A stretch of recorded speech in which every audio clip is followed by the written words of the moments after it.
Kapag naging nanay ka, mag-iiba ang definition mo ng luho. Lalo na kapag may kids ka or may newborn baby ka sa bahay.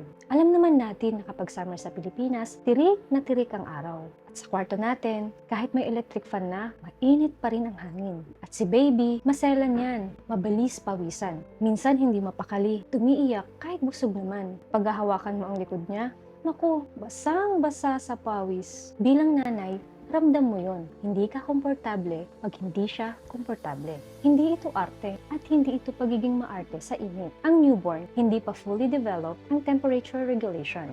Kaya mas mabilis silang ma-dehydrate at mas sensitive sa heat stress. At habang siya ang nahihirapan, mas nahihirapan ang puso mo.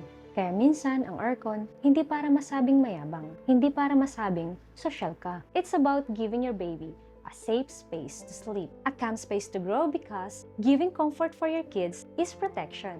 Bilang nanay, pipiliin mo ang makakabuti kahit tahimik lang at kahit walang makakita. Kung may mga kids ka sa bahay, make sure the cooling is not just malamig, but properly sized, properly installed, and stable. Again, hindi ito luho. It's love in the form of comfort. Once again, this is Mommy Ivy, your aircon advisor na nagsasabing hindi lahat ng aircon tips ay nasa manual. That's why we educate before we recommend. Like and share this video kung gusto mo ng aircon promos. Tutulungan ka naming magka-aircon this summer dahil sa Rosarito, problem solved! Sa Rosarito, problem solved!